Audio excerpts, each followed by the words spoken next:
application review, business review, investment, lifestyle, social politic.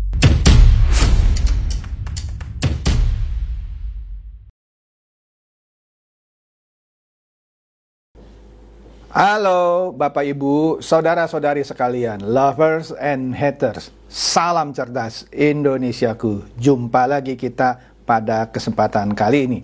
Bagi Anda yang belum subscribe channel saya, silakan subscribe channel saya, tekan loncengnya agar Anda dapat notifikasi setiap kali saya mengupload video-video saya. Oke, pada kesempatan kali ini saya akan mengupdate Anda mengenai makan malam lagi nih ya. Yang sebelumnya saya update Anda mengenai makan malam Pak Prabowo dengan 600 pendeta PGPI di Hambalang ya. Ini juga makan malam lagi nih, tapi dengan ribuan warga Tionghoa di Jakarta, tepatnya di Pantai Indah Kapuk, PIK. Ya. Nah, nanti saya kasih lihat lah berita-beritanya dan foto-foto dan videonya ya. Ini menarik. Tapi sebelum itu, izinkanlah saya membahas mengenai cerita Ibu Megawati yang katanya menyelamatkan Prabowo yang telantar tak punya kewarganegaraan. Sebenarnya ketika saya baca berita ini, saya bertanya-tanya juga ya, kapan ya Pak Prabowo tidak punya kewarganegaraan? Betul, Pak Prabowo dihukum, diadili oleh militer karena ada penculikan 9 aktivis, sudah sering saya review ya.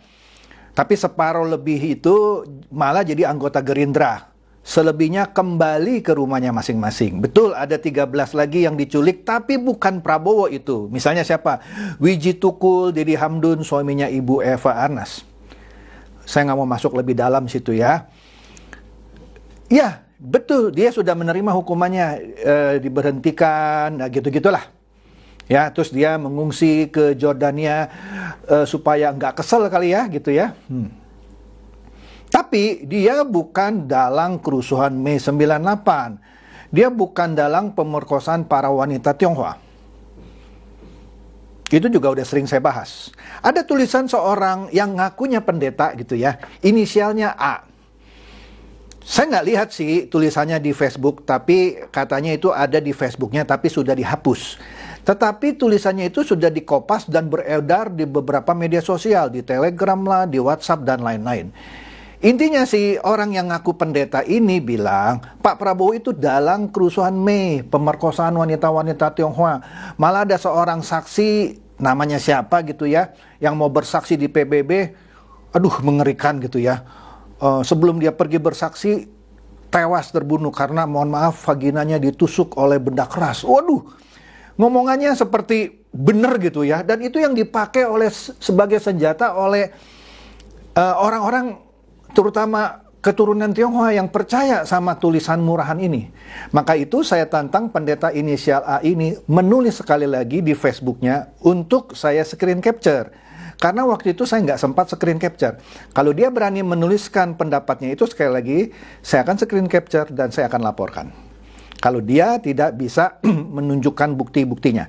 Karena TGPF soal tragedi Mei itu yang diketuai oleh Pak Marzuki Darusman dan wakilnya adalah Said Agil Siraj sudah menyatakan Pak Prabowo tidak terlibat di tragedi Mei itu. Kalau 9 orang yang diculik kan sudah jelas ya, sudah berkali-kali juga saya jelaskan. Ya, jadi cerita-cerita itulah yang selama ini banyak menghantui pikiran orang-orang Tionghoa.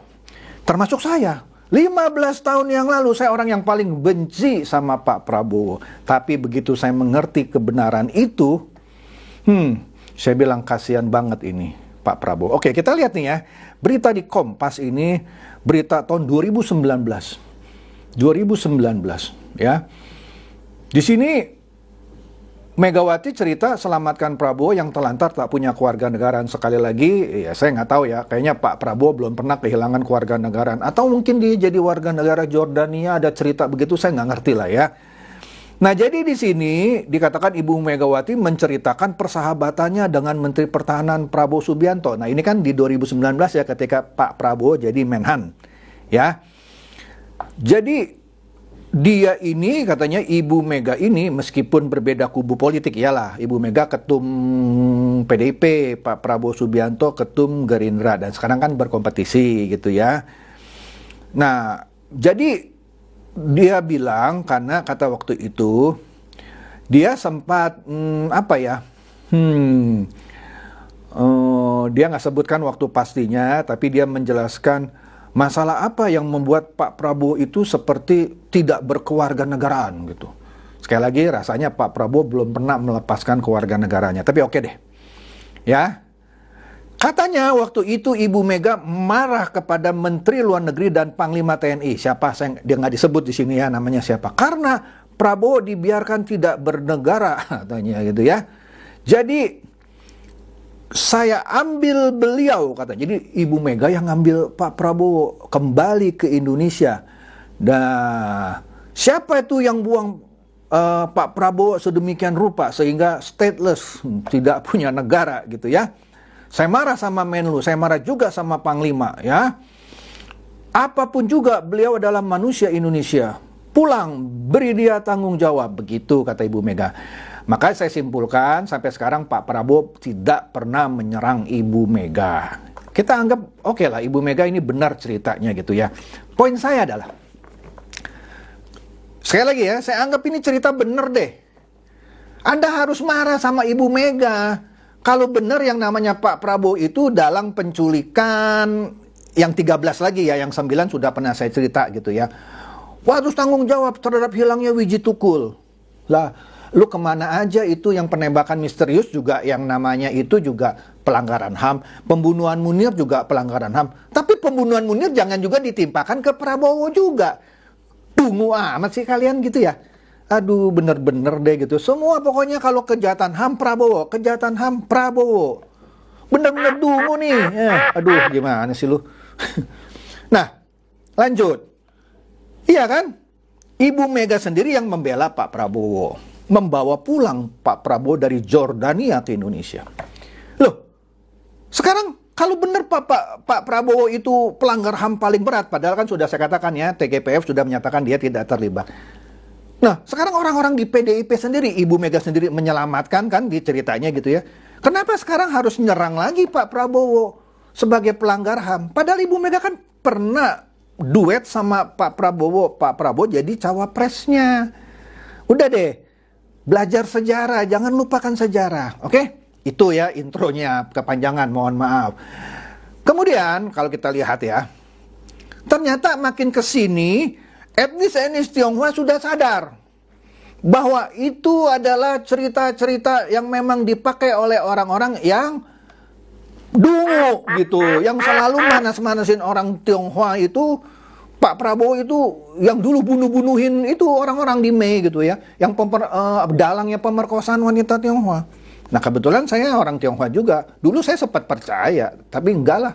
Sekarang saya merasa dungu juga saya dulu ya, kok percaya gitu. Nah kita lihat di sini ya. Ini di awal tahun ini, di 22 Januari, ya lagi masa-masa kampanye nih ya, etnis Tionghoa Surakarta deklarasi dukung Prabowo Gibran. Artinya mereka sudah sadar, itu cerita usang lah ya. Nggak usah didaur ulang gitu setiap 5 tahun sekali. Nah kemudian di tahun sebelumnya, akhir Desember lah ya, belum lama juga ya, di Jakarta juga ada yang namanya Aliansi Tionghoa Indonesia deklarasikan dukungan pada Prabowo Gibran. Sudah mulai pada sadar gitu, udah nggak alergi lagi sama Pak Prabowo, ya. Kemudian di sini FIFA juga memberitakan hal yang sama. Aliansi Tionghoa Indonesia menyatakan bahwa Prabowo Subianto simbol persatuan, kebinekaan sekaligus pluralisme. Di video saya sebelumnya sudah saya pernah bahas ya. Contoh Bhinneka Tunggal Ika Mini itu ada di keluarga Pak Prabowo Subianto. Separuh keluarganya Kristen, dia sendiri Muslim. Oke? Nah, ini yang menarik nih yang saya mau bahas, kejadian 2 hari lalu. Di sini tapi judulnya yang ditekankan pengusaha gitu, tapi oke deh. Detik Finance bilang, kumpul bareng pengusaha di PIK Prabowo didoakan jadi presiden. Amin. Ya, bukan hanya pengusaha, ada ribuan warga Tionghoa yang datang di acara itu makan malam bersama. Makan malam bersama. Makanannya melimpah ruah loh. Saya dapat kupon makan untuk 2 kali makan, 2 kali minuman, nggak saya pakai semua tuh. Karena kekenyangan gitu. Ya. Nah, jadi makin kesini orang-orang khususnya warga keturunan Tionghoa sudah mulai pinter gini, nggak mau dibodoh-bodohin lagi. Kecuali kalau Anda yang mau tetap pilih jadi bebek dungu, ya silakan, nggak ada yang larang kok ya, yang mau jadi bebek dungu. Yuk kita lihat keseruannya pada malam itu. Nah ini dia nih cuplikan video. Ayo masuk TV One ya.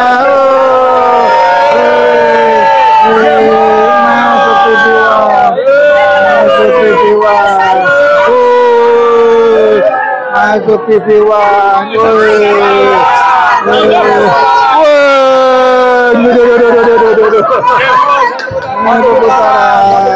Mantap. Ya, seru ya. Anda lihat tadi kebanyakan yang datang itu justru ibu-ibu yang selama ini alergi, fobia terhadap Prabowo Subianto yang dicap sebagai dalang pemerkosaan para wanita Tionghoa. Lihat. Oke, kita lihat lagi nih ya. Ada videonya lagi nih. Oke.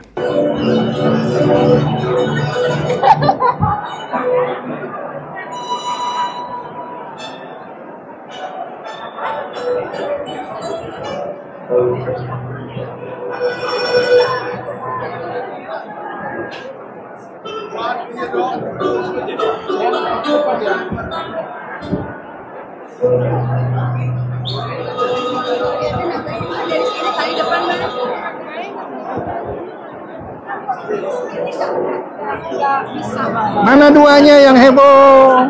Woi, dua. Masuk TV dah nih. Masuk TV.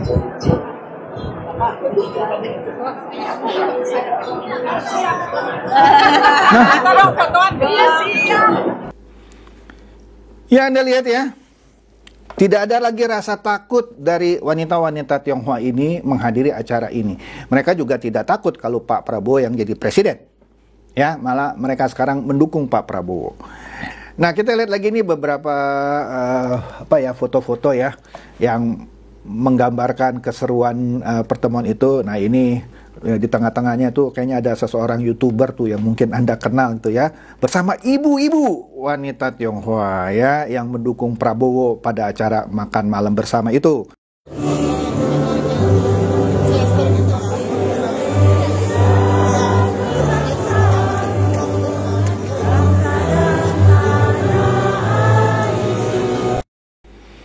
Nah, itu menyanyikan bersama lagu Indonesia Raya menyambut sudah datangnya Pak Prabowo dan acara mau dimulai. Oke? Menarik ya? Nah, kemudian ini foto saya ambil ketika Pak Prabowo menyampaikan pidatonya. Di dalam pidato-pidatonya dia banyak bercerita bahwa dia banyak belajar dari budaya Tionghoa, misalnya dari ajaran Tao. Dia katakan bahwa 1000 teman terlalu sedikit, 1 musuh terlalu banyak. Jadi dia justru mau menggandeng orang-orang ya supaya terjadi harmonisasi gitu ya. Sekali lagi, waduh, dia belajar nih dari budaya Tionghoa, dari Tao. Ya tadi. Oleh karena itu, Anda lihat dalam setiap kampanyenya dia tidak pernah membuat hoax, menebarkan kebencian, karena dia mau mendapatkan sebanyak mungkin teman. Karena membuat 1 musuh saja itu sudah kebanyakan menurut Prabowo Subianto. Ya, jadi bagaimana mungkin Anda percaya bahwa kalau Pak Prabowo itu jadi presiden, maka dia justru akan membuat perseteruan antar suku, antar golongan, antar agama dan lain-lain. Saya tidak percaya. Tapi kalau Anda masih percaya, ya silakan. Hidupkan pilihan. Itu saja dari saya, semoga ini mencerdaskan dan mencerahkan Anda semua. Silakan share video saya ini kepada teman-teman, sahabat atau kerabat supaya mereka tambah cerdas dan tercerahkan. Seperti biasa, Terima kasih.